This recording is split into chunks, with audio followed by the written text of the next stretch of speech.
it is your buddy Peace and Harmony with you here today.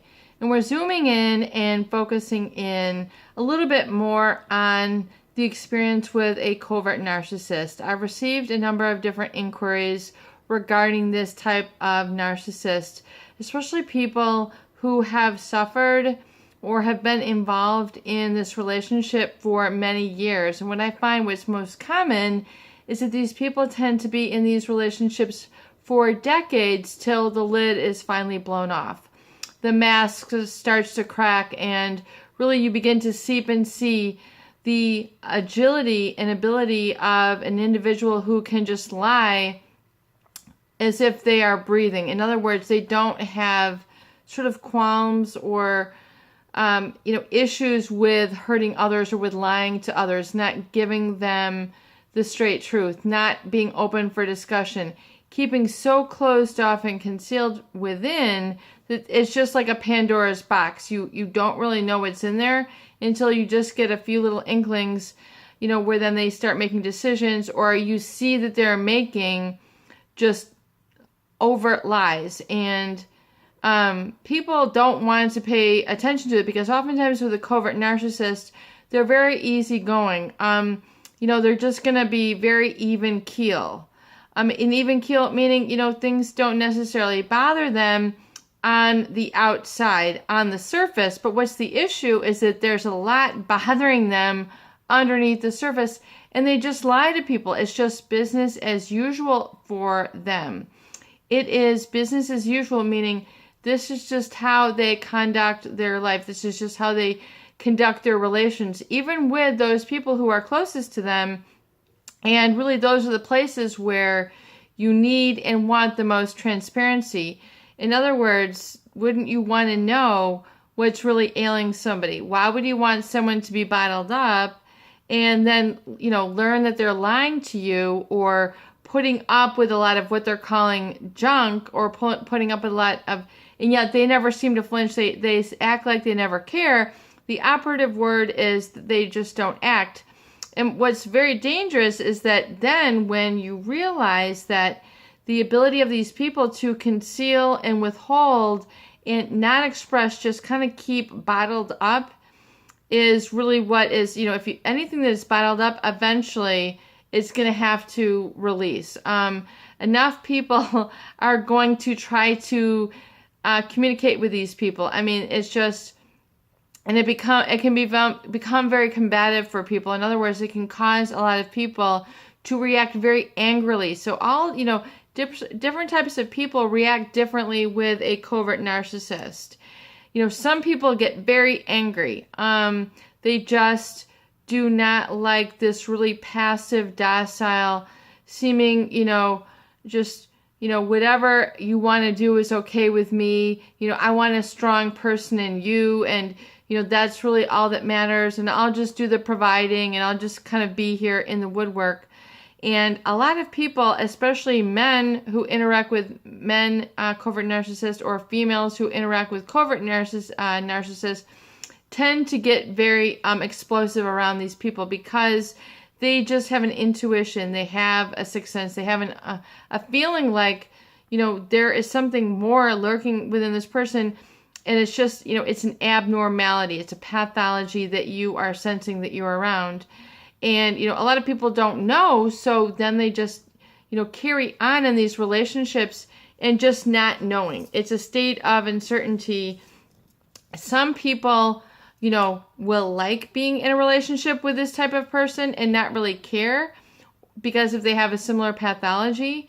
But, really, when it comes time to understanding them and how they withhold their information, it is really that key about them. And when it really comes to trying to pull information out and the pathological lying, all you can do is get what it is at face value and just realize that you and your needs are important. And so bringing those to kind of what's going to be new, and it will be different being in a relationship where your needs are actually met, because it'll begin to feel good. You might need some time before you start attracting people who fit your inner template, who fit your inner blueprint, who fit your inner love. You know, that needs to kind of come first. And a lot of people have it mixed up. They think, if I take care of other people and I leave myself last, if I over obligate to people and I never do anything for myself, if I live the Mother Teresa syndrome and always take care of them, appease them, keep them happy, then, you know, a happy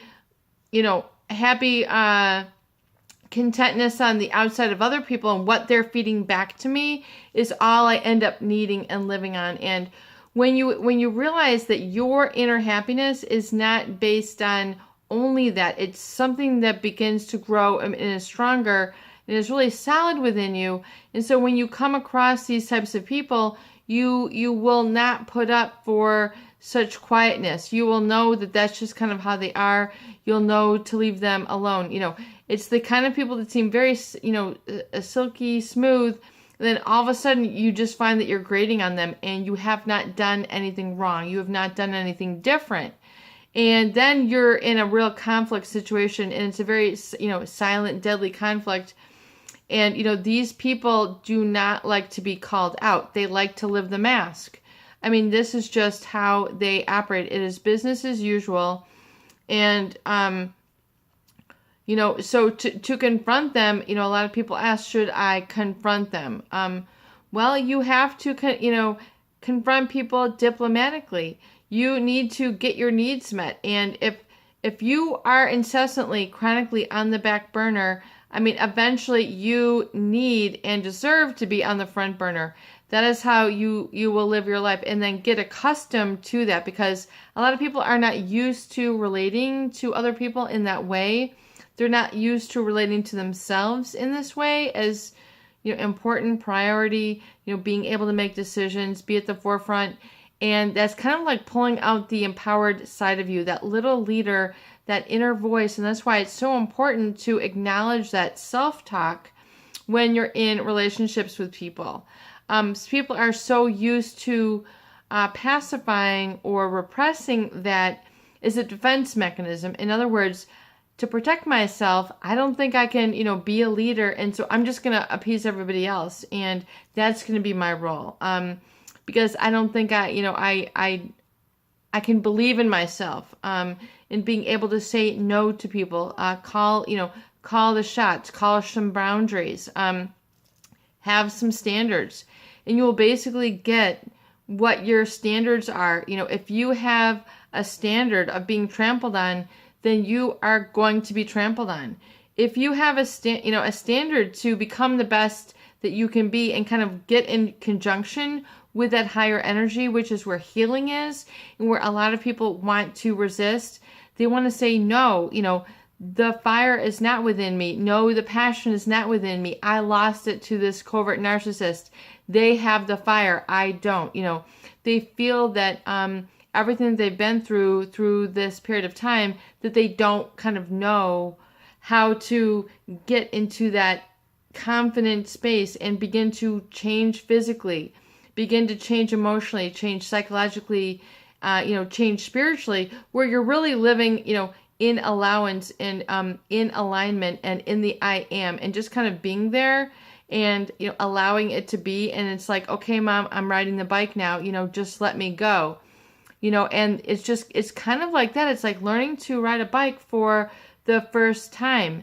And I know I use a lot of analogies here, but if, you know, any of you can remember, if you've ever ridden a bike and the first time you got your training wheels, the covert narcissist is kind of like your training wheels for a lot of people who have kind of become dependent on them, who have, you know, placed their balance within these people,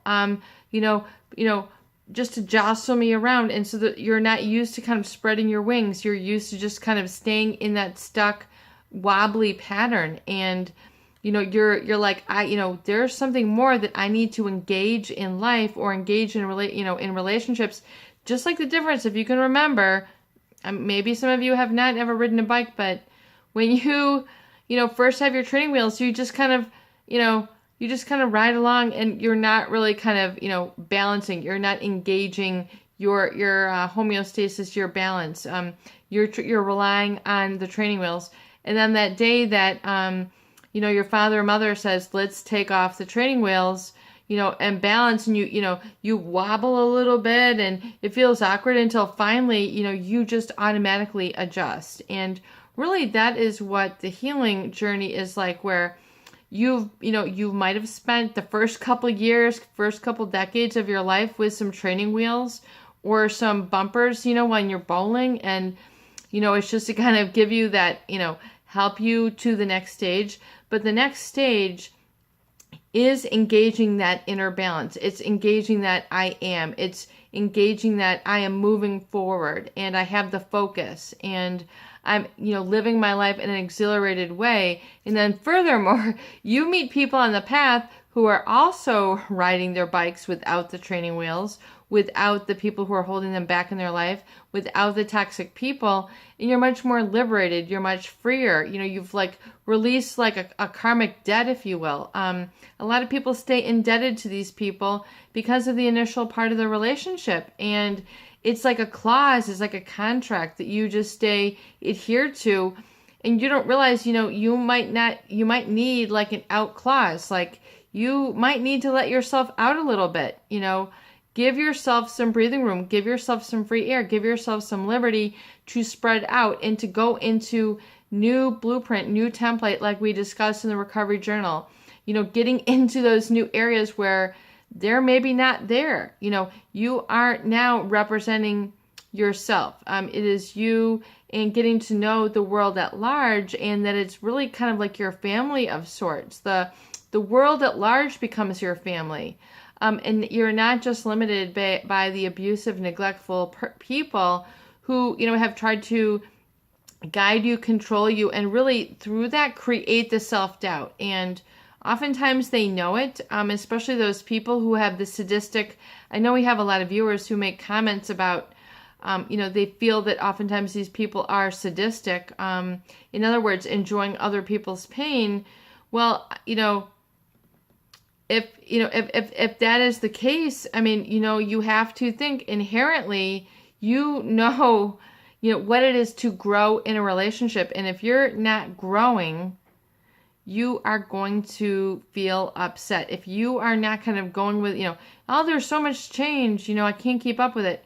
The nature of life is to, go in the ebb and flow and to grow, and then to be, progress towards what you're attracted to know more about it, to go closer, to walk closer to your passion. And if you are not doing that, you're going to be feeling that chronic emotional pain, that anxiety, that has been rehearsed and again and again and again. And that basically becomes a pervasive mood, which then becomes your identity. So I'm here to say, your identity, that down state, is not written in stone.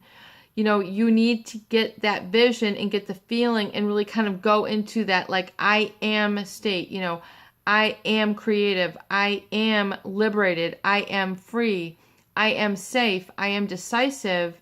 I make choices, and I follow my positive, orderly direction because it's actually leading me to a new whole place in life, which feels a lot different. It smells a lot different.